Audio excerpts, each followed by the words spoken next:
Happy Friday, everybody. Friday starts the weekend, and we are here to make your weekend a profitable one through the props betting market. You are going to want to watch this entire show because we're breaking down every single game that will take place on Sunday. We're going to give you our best player props and anytime touchdown scores. So, guys, we're going to get started right away. Please hit the like button. It lets us know that we're doing a good job. And don't forget to leave us a comment with your favorite prop play. Andrew and I are going to give out a ton, but we always want to know yours. We read all the comments, love hearing what you guys are wagering on. So joining me, as always, my fellow prop master, Andrew McGinnis from WagerTalk.com. So, Andrew, no time to waste. We have a ton of games. Tell everyone what you have up at WagerTalk.com, and you're going to start us off with the Saints and the Packers. Andy, great to be here with you as always. 2 5% plays in 2 different football leagues for me this weekend. We got one 5% NFL play. We got one CFL 5% play. And those CFL plays, 8-1 on the year, cashed another one last weekend, continue to roll. So, guys, don't forget to grab 3-day all-access passes. It'll get you everything for the entire weekend. So looking forward to it, and hopefully can cash some prop picks as well. Starting things off with my beloved Packers. That was a tough loss for them, Andy, in week 2, man. I was really hoping they'd go 2-0 to start things out. But how about Jordan Love, man? I'm looking at over 1.5 passing touchdowns at a nice plus price, actually. He's tied for first among quarterbacks with 6 passing touchdowns. I think he's done a great job of spreading things out. He's mobile. When he faces pressure, he's still able to find his targets in the end zone. And realistically, he's dealt really well with the injury problem with the Packers right now. Everyone was worried about Christian Watson. And of course, Aaron Jones was expected to play a huge leadership role, with Jordan Love and kind of some fresh faces here with the Packers. But he's dealt with it in a big way. And I think that he can get it done with the Saints, and also with the running back injury to Aaron Jones, and with some of the rushing not really being too prevalent in the red zone. I'm seeing a lot of pass attack when they are in the red zone, so over 1.5 at a plus price. And I got to shout out Taysom Hill at plus 205. I mean, with an injury to the running back position, with the fact that this Saints team loves using the 2 quarterback combo, even though Taysom Hill pretty much acts like a running back, Andy, this is a prop at that price I will continue to bet, especially in this type of situation when they're dealing with injuries. So at plus 205, I will take a look at it. And honestly, I wanted to take a look at, try and give something out as far as receiving or receptions, something for the Saints in a positive way. But here's the deal. Maybe I'm just bitter I lost on my passing yard prop for Derek Carr, but I don't see anything out of him. I don't see any favorite targets so far. 228 passing yards against Carolina, no passing touchdowns, 1 interception. So far, Andy, I don't have anything confident to give people as far as who he's going to throw the ball to and how well he will do it. So I'm going to pass on some of those Saints players, but looking forward to cashing hopefully another ticket on over 1.5 passing touchdowns with Jordan Love. I was going to ask you before we record, but I'll just ask you. Would you like to join me when I hold the A.J. Dillon intervention for the Packers? Oh, my God. There's so many running backs in the NFL, and they keep giving this guy the ball. What's going on with A.J. Dillon? He is not good, right? I'll tell you what's going on with him. He looked good for way too long, Andy, because they would give him the ball on like the 3-yard line and he would get touchdowns. The only people that probably like him are fantasy football owners because he gets that constant touchdown every now and then. He's really good at also going 4 yards under what his total is. I'm frustrated, man. Week 1, I took Aaron Jones over rushing yards. Week 2, I take A.J. Dillon. One guy gets injured. One guy slows down and loses by 4 yards. It's frustrating. But, real quick, I know we have so many games to get through, Andy, but when I entered this season as a Packers fan and someone that follows the team very closely, I expected to be involved in lots of player props with the run game, whether it was those running backs in the receiving receptions or just short yards running. It's been the opposite. Jordan Love, I feel like they're almost throwing the ball more with him right now than they were last year to start the year with Rodgers. I know that sounds kind of crazy, but am I wrong, Andy? No, you're not wrong. You're not wrong. Running backs, there's just so many of them, and they just, I don't know why they keep going to AJ Dillon, but that's we'll figure that out. But there will be an intervention. All right, Andrew, you mentioned you have 5% plays. I have 5% plays up. I have a 5% in NFL and UFC. We are on an 11-1 run in MMA sports, and we're on a 23-9 run on NFL 5% plays the last 2 seasons. We're 2-0 already on NFL 5% plays. And it's a perfect day to use the promo code Andy3. Get you a 3-day pass for $55. It's a perfect day. You're going to get both of those 5% plays along with any MLB plays that we have. We have a lacrosse play up. We're going to have soccer. It's a Formula One race weekend. So it's a loaded weekend. It's a perfect time to run this promo. So use the promo code Andy3. Get your 3-day pass for $55, including the 5% plays. I'm going to start with the Steelers and the Raiders. And I really like unders in this one, Andrew. Jimmy Garoppolo, I'll start with him, under 238.5 passing. Opposing quarterbacks have thrown for 220 and 222 against Pittsburgh, and this is going to surprise a lot of people. The Steelers, through 2 games, they've given up the most rushing yards in the league, 386 rushing yards. Surely the Raiders have noticed that and are going to attack on the ground. And, Jimmy G, he passed for 185 against Buffalo and 200 against Denver. And I was really surprised. Even in the blowout loss to Buffalo, you would think you would throw the ball much with the game script, but, it's not really happening. I think you could also look at his interception prop. He threw 2 against Denver and 1 against Buffalo. So I like Jimmy Garoppolo under. Sneaky one, Kenny Pickett, under 12.5 rushing. He's been credited with 5 rushes for -2 yards. He's not taking off. He's not. Well, he's -2 because he kneeled down against Cleveland, but against San Fran, 1 rush for 4 yards. And this is a trend of him not running. It's going back to last season. He had 10 or more rushing yards in the first 10 games of the season, but he finished with 9 yards, 2 yards, and 1 yard rushing. So going back to last season, that's 5 games in a row where he's gone under this. Quarterbacks have not rushed against Las Vegas. Russell Wilson rushed for 1 yard. Josh Allen only rushed for 7 yards. So number seems high. I'll take the under. And I'm also going to take a team total under. The Raiders, under 22.5. They've scored 17 and 20 points. And it kind of took me there's some conflicting stats here because they're 9th in the league in yards per play. Garoppolo has yet to be sacked, and they get 4.9 yards per carry. That's 6th best in the league. They're very low on 3 and outs. The problem is they don't have the ball very often. Their time of possession is 23 minutes and 45 seconds average, and they are averaging 47 offensive plays per game.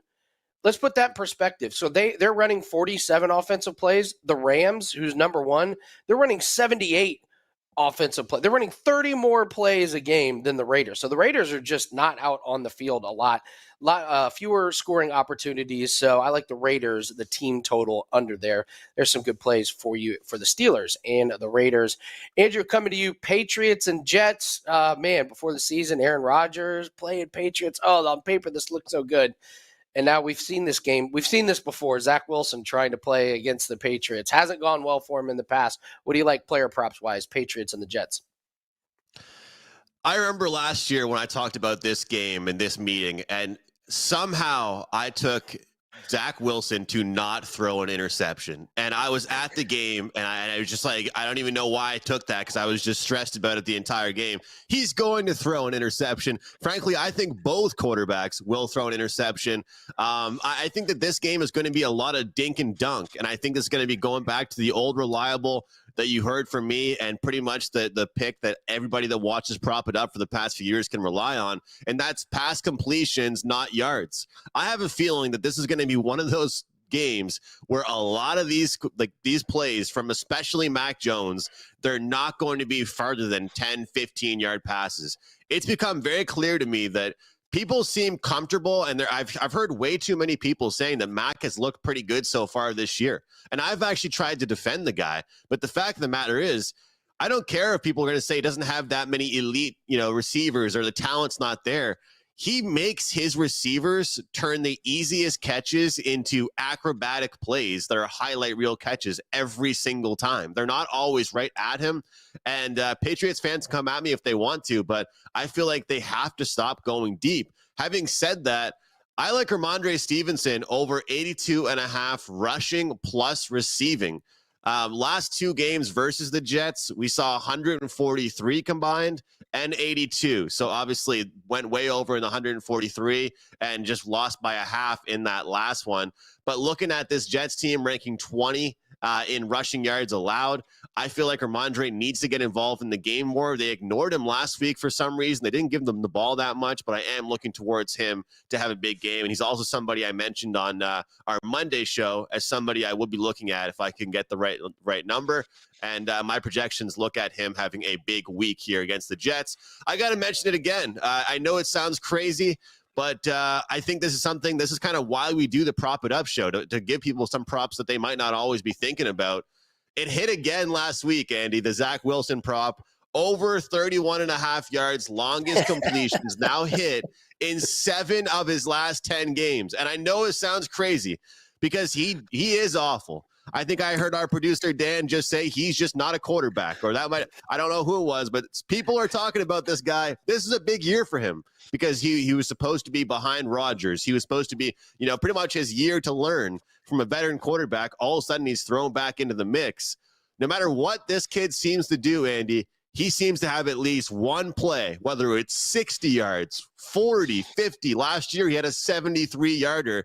I'm taking it. I'm betting it.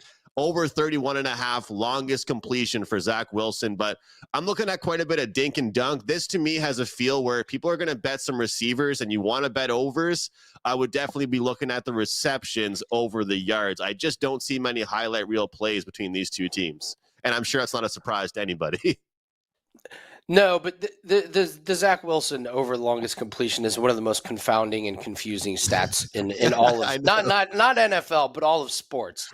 The guy consistently comes under his passing total, yet somehow goes over his longest completion. It makes absolutely no sense, but if it ain't broke, what Joe Ranieri always says, if it ain't broke, just go right to it. So I'm going to talk Colts and Ravens. Of course, we have to mention Justin Tucker. Shout out to Raven Ron in our chat room who plays Justin Tucker every week. And he's up because Justin Tucker hits almost every week. Got to play over 1.5 field goals here. Andrew, I have been saying fade the Colts secondary. I've been saying this for months. And I'm finally glad that we've been cashing on one of these opinions. So a couple weeks in a row, we've really cashed, and I'm going to go right back to it. So I think you can look at Lamar Jackson over 225 passing. The Colts secondary is really, really bad. That's the way to attack the Colts, and you really don't want to run into the heart of that defense. They're really good inside. And so last week, CJ Stroud's passing number was 215.5. He threw for 384. And I think this is a good week for Lamar Jackson to not have to run the ball a lot, maybe save some wear and tear on the body. And because I like Lamar Jackson, what I love in this one, Andrew, is Zay Flowers over 48.5 receiving. This is such a low number. If Lamar is going to throw the ball a lot and have success, Zay Flowers is going to be a part of it. So he had 78 yards against Houston, 62 against Cincinnati. Those teams rank 10th and 11th best in passing yards allowed. The Colts are 28th. And number one wide receivers absolutely cook this Indianapolis team. Calvin Ridley had 8 catches for 101 yards in week 1. Nico Collins had 7 catches for 146 against Indianapolis. Flowers led the Ravens in yards receiving in week 1. He was only 1 yard behind doing it again in week 2 behind Nelson Aguilar. Zay Flowers, we do not have anybody to cover Zay Flowers. Trust me. He's going to be running wide open. He can catch long passes. He can be your possession wide receiver. He's going to have a big day. This 48.5 seems really, really low. So give me Zay Flowers over 48.5. And, of course, Justin Tucker over the field goals. Andrew, coming to you, Falcons. Can't forget about that. No, every week. My favorite part for you, Andy, when you talk about your own team, I got to respect it, is that you always know how to pick on them. That's the best part. Some people are like, yeah, this guy on my team, nobody talks about him. He's really good. You're like, no. Our secondary sucks, and you have to expose it. I like it. You always know where to pick on them.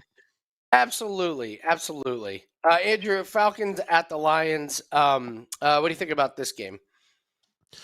So, Andy, one of my favorite things last year, kind of a newer prop that I started doing was taking receiving yards on running backs. Obviously, we know what they do most is run, but you get a lot lower of a number, obviously, on the receiving yards. I'm looking at Bijan Robinson over 24 and a half receiving yards, fresh off a 48-yard performance versus Green Bay. He's a dual threat. I mean, he's going to line up outside. He's going to kill you on the ground. He's doing everything for them and until somebody will stop him. And I hate to break it to people, this Lions defense is not going to be the team that stops him. Looking at this 24 and a half number, I think it's far too low. I think this is one of those numbers you and I are going to look back on, when we're talking maybe in week 8 or 9, and his receiving number is going to be a lot higher.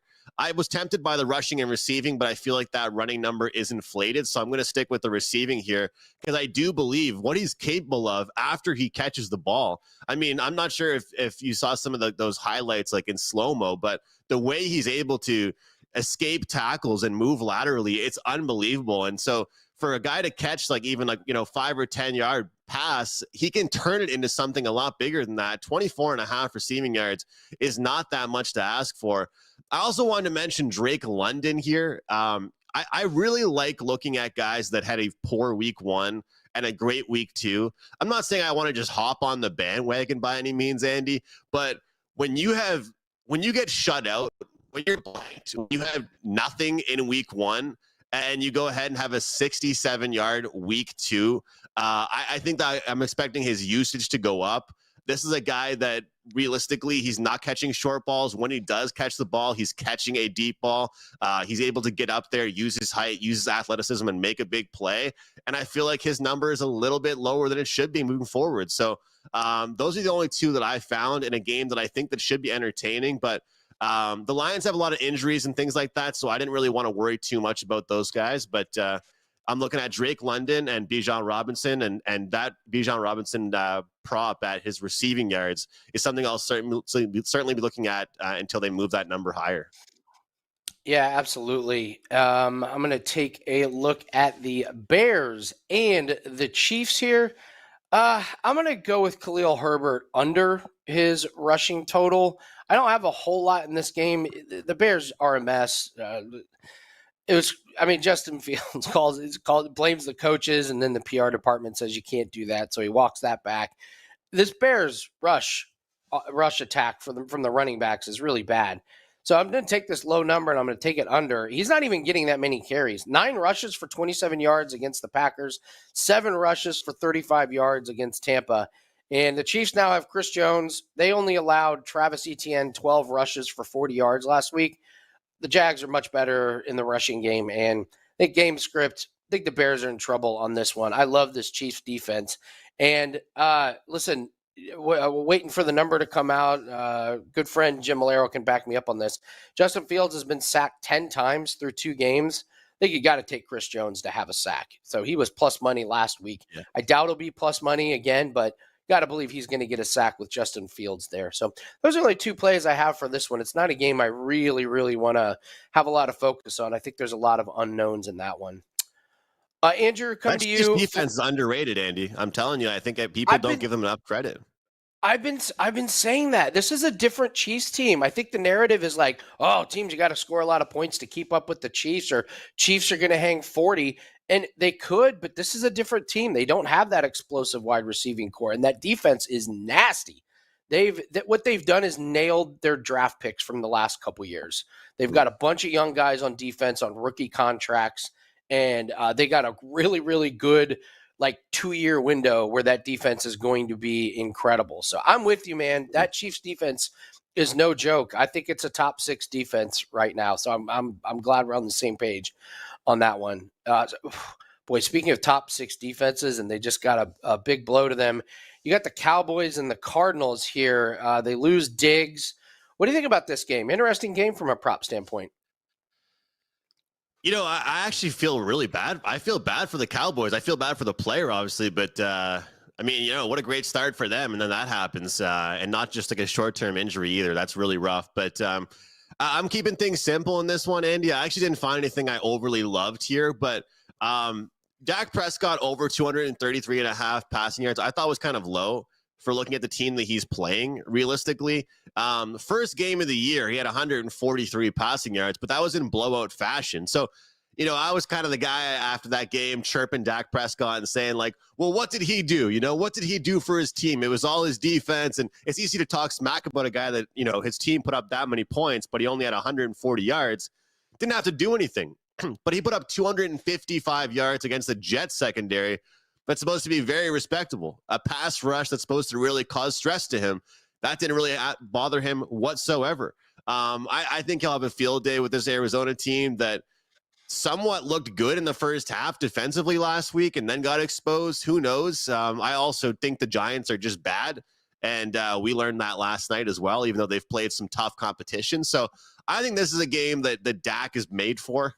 He's made for these games against bad teams to really pad his stats and just be like, hey, guys, like, I am good. It's not just people around me. So I think Dak goes over his passing yards. And I know it sounds like I'm just taking the top guys here, but I think CeeDee Lamb over his receptions is a good play.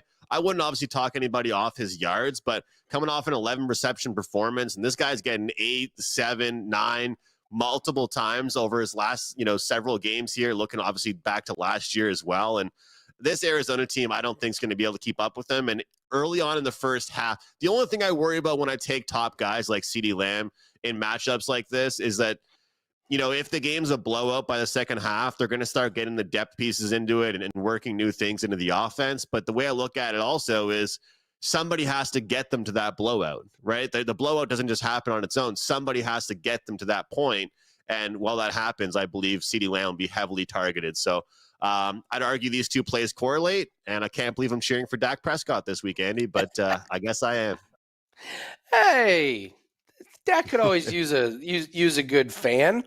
Yeah, should be an interesting game. I'm going to keep my eye on those Cardinals players and see how good they are. And I wonder if this Dallas defense takes a little step back without Trayvon Diggs. That really changes what they do. Trayvon Diggs, you could leave one-on-one out there. I don't know if they have anybody else that can. Well, of course they don't have anybody else that could step in. He gives up the big play, but I'm interested to see if the Cardinals can move the ball and see if the Cowboys defense might be exploited a little bit. Definitely one to keep your eye on. Broncos at Dolphins for me. I've got, I like Durham Smythe over 26.5, 25.5 receiving yards. The Broncos giving up 54 yards per game to tight ends. And Andrew, they have not played good tight ends. It's not like they went up against Kelsey. They've just given up these numbers to these tight ends that are not big names. I don't think any of them are on any fantasy football teams, if that kind of shows you, He has 3 catches in each game. He had 23 yards against the Patriots. He had 44 against the Chargers. And we got to keep an eye on Jalen Waddle. He may not play. He's in concussion protocol. So if he doesn't play, this Dolphins offense is going to need that other player. And I think Durham Smythe fits in nicely. Even if Waddle does play, I like him to get over this total here. And I'm going to do an anytime score. Give me Javonte Williams will score. It's plus 135. That's a good enough price to have my interest. The Dolphins have given up 4 rushing touchdowns so far. All of them have been either 2 yards or 1 yard. And the Dolphins have only given up 1 passing touchdown. So the touchdowns that they're giving up are on the ground. Javonte looks pretty good coming off the injury, and I think he'll be the goal line back in there. So plus 135 has got my attention there for the anytime touchdown, since looks like the Dolphins are giving up touchdowns on the ground as opposed to through the air. That's what I like in the Broncos and the Dolphins. Andrew, one more time, you're going to break down the Chargers and the Vikings. Tell everyone what you have up, where we can find you, and the promo that we're running for you. Yeah, we've got the short link at wt.buzz/am. You can find me at WagerTalk.com. Really can't wait for hockey season as well. I'm sure Andy will have some appearances with us on Puck Time. I have a 30-day special with Carmine going. It's a buy one, get one. If you buy the package, you're going to get both of us, our hockey plays for 30 days. 2 5% plays this weekend. We've got a CFL play and an NFL play, and those CFL plays, 8-1 on the 5% this season. So really looking forward to it. And don't forget to check out Andy's 5% plays as well, crushing it in UFC and the NFL. So looking forward to a great weekend. And although summer's over, it's a great time to be a sports bettor right now. So much action going on. Andy, This is an interesting game, man. This is a fun game to watch. I feel like if you're a guy that hates watching low-scoring games, this is probably for you. If you hate good defense, you should probably watch this game because there's going to be a lot of it's going to be a lot of scoring, man. The quarterbacks are going to make themselves look. These are the two teams that I was talking about somebody about this game earlier in the week, and like I feel like the whole world's going to be on the over. And I ask everybody, like, do you blame them? Do you blame the world for liking points in the two secondaries that just couldn't stop me and you, but just two quarterbacks and a group of offensive weapons that can put up massive, massive numbers on a week-to-week basis? It's unbelievable. But the Chargers, they're 32nd dead last in the league in yards allowed, passing yards allowed. They have just been giving up points to everybody. I'm looking at Jordan Addison, over 49.5 receiving yards. Obviously a young player here that you kind of have to know your role. And no matter what sport it might be, when you're a young guy, you kind of don't just get to be right there at the top of the depth chart and you know, getting all the targets. But I think that's also baked into the number here at 49.5. And he's somebody that I think that has shown his coaching staff, like, hey, whenever I've been given the opportunities and I've been given the chances, I've made use of my opportunities. Both the touchdowns he has are exciting touchdowns. They weren't 4-yard tosses. He turned something into nothing in a lot of his catches he's made so far. So I like Addison over 49.5 receiving yards. And Andy, I don't want to bore everybody out there, but I got to go back to what works. TJ Hawkinson, he's not over 4.5 anymore, but screw it. I don't want a horrible price on 4.5. Give me the 5.5 receptions over at plus 120.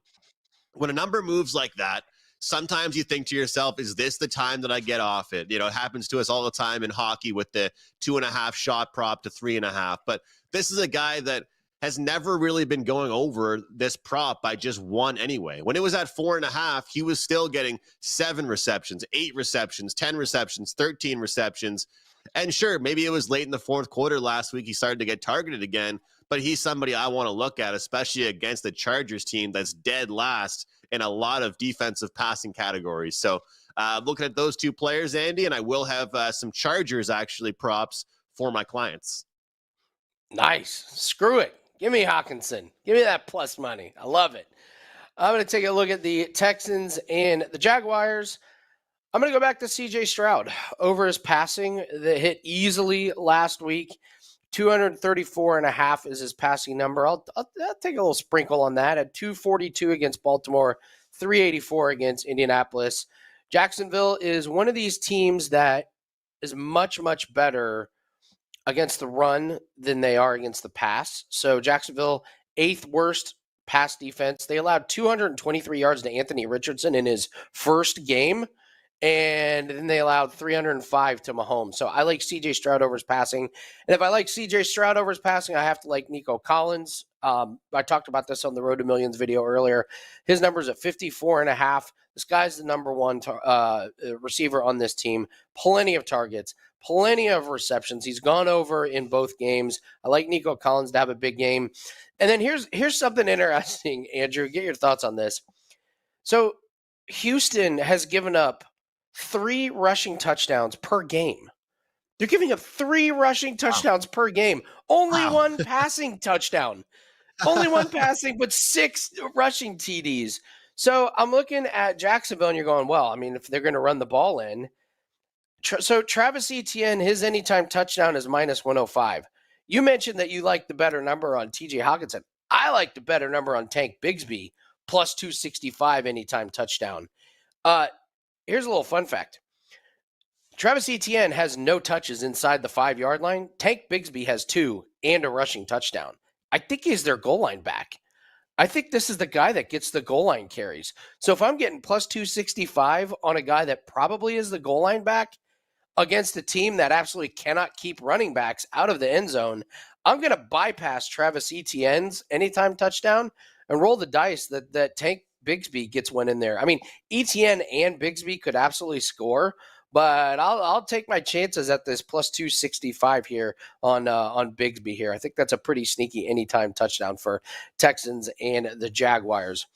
You got Bills and the Commanders. A lot of big names, honestly, in this game for fantasy. I mean, you've got Terry McLaurin, and you've got Brian Robinson, Antonio Gibson, of course, the Bills. Tons of guys there. A lot of big names in this game for props and fantasy purposes. What'd you find in Bills and the Commanders, Andrew? Andy, I know this is a prop show, but I just want to say this is going to be a free play at my page anyway. I actually like the Bills in this game. I think that, based on really the competition that Washington's faced, they really have looked impressive, and they're going to cover spreads against those type of teams, but they're facing a different step up in competition. And I think the Bills looked tough out the gate, but then last week they really flexed their muscles against the Raiders. And in a big way, one of the reasons why they did that was because they finally started targeting somebody else that didn't have the last name Diggs. I mean, I'm sorry, but you can't just go to the same player. And I'm tired of people saying, well, they don't have anybody else. They've got all kinds of other weapons. And I know it's not anybody deep down in the depth chart, but I'm looking at Gabe Davis. His number is 42.5. I don't understand. This is a guy that should be getting targeted. This is a guy that can make plays. He's very athletic. He's able to make plays downfield, coming off a 92-yard effort. I mean, I know that it might seem like, wow, Andrew is overreacting off one good week. No, I'm reacting because I feel like that he is that guy that could really separate things and take the Bills to the next level if he continues to get the ball. So I'm going to continue to look at that and until that number gets a little bit higher. But Andy, you mentioned about C-Mac, Christian McCaffrey, about how many touchdowns this guy is scoring and how it's like every game and pretty much screw anybody that talks about the price on that because you could just show them how many games he's hitting it in a row. Well, I'm going to bet Brian Robinson until he doesn't get a touchdown. How about that? And the good news is so far, we're not getting minus 190 or minus 200. We're still getting like plus 130 or plus 140. I'm going to bet that until that number gets a lot lower. He seems to be the guy continuously getting the ball, coming off a 2-touchdown performance. And I know they might have to pass the ball, and we'll see maybe passing touchdowns if they are down in the game, and they probably will be down against the Bills. But I got to go with a guy that I think is going to continually get fed, and they're confident in him right now. And at that price, for a guy that I think is going to get touchdowns every week for this team, I got to bet it. So plus 140, Brian Robinson, TD. Yeah, I got to tell you, I think the Christian McCaffrey prop. So if you've been living under a rock in the props betting world, Christian McCaffrey's now scored in 12 straight games. I think it jumped the shark. I think last night it jumped the shark. I saw way too many people talking about the Christian McCaffrey touchdown. It was like, oh, if you bet him at $100 and you rolled it over, you'd have like $80,000. I hate that. I hate that. Yeah. Well, if I'd have known, I would have done it. Like, what's that help? That doesn't help anybody. I think this is where he doesn't get a touchdown. I think next week is the one where everybody puts him in parlays. Everybody takes him to be the first touchdown. And then all of a sudden, there's Elijah Mitchell with 2 rushing touchdowns. I don't know. Well, he's so good as well, man. Elijah Mitchell looks awesome. Great. It's like, oh, what an amazing run. And that wasn't Christian McCaffrey. Like they have such a dual punch. But yeah, that is like one of my biggest pet peeves I've seen on social media the past day is like waking up this morning. If you bet on Christian McCaffrey and rolled it over, I hate when social media accounts post that. How many times have you ever just decided you're going to do that? Never. Nobody just does that. You could start it with Brian Robinson right now. Go for it, Andrew. Maybe we can track keep you that. Posted. Yeah, we can track that. Yeah. Maybe we grab this streak right before it starts. So, guys, don't forget to hit the like button. Really helps us out. Lets everyone know we're doing a good job here. And leave your comment. Tell us your favorite prop. Tell us what prop you love or really, really disagree with. So, it is funny.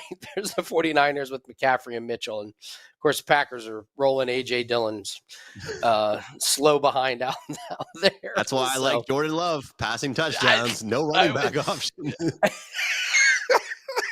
Nobody's there. So true. All right, I've got my last game. Use the promo code Andy3, get you 3-day pass for $55. I've got 2 5% plays going for this weekend. One in the NFL. We're on a 23-9 streak on NFL 5% plays the last 2 seasons. 2-0 this year. And we're on a crazy 11-1 MMA run. I got a 5% UFC play that is up now. So it's a perfect time to get a 3-day pass. I've been telling people all week, don't use it early in the week. Use it this week so you get every play throughout the weekend. We'll have tons of plays. We got Formula One, we got soccer, and of course we have all the NFL plays and the UFC play. I got Titans at Browns. I got to tell you, Andrew, this is one of my favorite plays of the week because it's sneaky. DeShaun Watson over 30.5 pass attempts. So the Titans fall into the category of teams with great rush defense and terrible pass defense. So the Titans, 11th least rush attempts against them. They're only allowing 2.7 yards per carry. The Titans allowed the 5th most passing yards against them and the 10th most pass attempts against them. Carr had 33 attempts against them. Justin Herbert had 41 attempts against them. And Watson had 29 attempts in week 1 when they beat Cincy 24-3. That was not a game script that he should have been throwing a lot. And he still had 29. He had 40 attempts against Pittsburgh. And here's where I did a deep dive and why I love this one. So last week against the Steelers, the first 25 offensive plays of the game when the Browns had Nick Chubb. So 25 offensive plays, they had 11 pass attempts. That's 44% of the plays. The next 54 without Chubb, they threw it 29 times. So they threw the ball 54% more when Nick Chubb was not in the game. I think DeShaun Watson's now going to have to throw quite a bit. I'm not sold on Jerome Ford as a bell cow running back. Kareem Hunt, there's a reason why the Browns didn't re-sign him in the offseason. I think this is going to be DeShaun Watson having to throw the ball a lot. Jerome Ford, his numbers were bad if you took out that huge run. So I think this is DeShaun Watson throwing the ball game. If he's throwing a lot, I like Amari Cooper over 58.5 yards. He only had 37 yards in week 1, but again, the game script was out of touch. Last week, 7 catches for 90 yards. Titans allow the 5th most passing yards, 10th most pass attempts. So I'm fading this Tennessee Titans secondary with DeShaun Watson over his pass attempts and Amari Cooper. That's about it I have for this game. I really can't find much that I like for the Tennessee Titans. Andrew, final game, Panthers and the Seahawks. Are you ready for Andy Dalton time? I mean, are you pumped that it's going to be Andy Dalton hucking it for Carolina? What do you like prop wise in this one? No, I'm not ready. I'm not. Andy, I talked a lot last year about Geno Smith over on his completions, but I found something that I was a little bit surprised about. Did you know he's gone over his rushing yards in 13 of his last 15 games played? This is a Carolina team giving up the 20. They're ranked 25th as far as rushing yards allowed. And the thing about Geno Smith is his number's not that big. Unlike me betting a guy and Daniel Jones over 38.5 rushing yards, that's a pretty high number for a quarterback, even though he's hit that in 2 or 3 games. This is a number here for Geno Smith. You shop around to get the best number. You're getting that in the teens. And I think that you're going to get a really good spot for him to continue. You know, even if there's any pass rush, he does not think twice about it. He will get going. And sometimes he will end up passing the ball after he leaves the pocket. But he's somebody I want my money on now. I think there's been a correction in the market on his completion and the pass attempts that I can't be betting that anymore. I feel like whenever I take his completions over now, I lose by 1 or 2. So I'm looking at his rushing yards, 13 of last 15 games, kind of like the Zach Wilson one, man. When I find something like that, I just bet it. And if it loses, I bet it again. And then if it loses twice in a row, that's when I stay off. Shout out to Adam Thielen. We got to give a shout out to him on the prop show. It wouldn't be a Friday if we didn't mention this guy. Look, he's somebody that I talked about in the offseason. We did more content on Prop It Up leading up to the NFL season, I think, than we ever have as far as season-long props. I thought it might have been a buy low sign on this guy. I thought it might have been a good opportunity to make some money betting on him and a new location, the last dance, his last season. Week 1 wouldn't have indicated anything. But if the first 2 weeks tell you anything about their offense, they need him more than anybody. Like, this is the spot where he needs to be, where he can actually feel valued. Let's not forget, the Carolina Panthers knocked on the door and had a backdoor cover and a late touchdown when I don't really count those touchdowns in the first place. Their offense is really in trouble, and the current number you're going to get after a 54-yard performance is 35.5. I'm going to sit back and take him and just look at back and think about 3-4 years ago, Andy, when his numbers were 60, 70, 80 yards.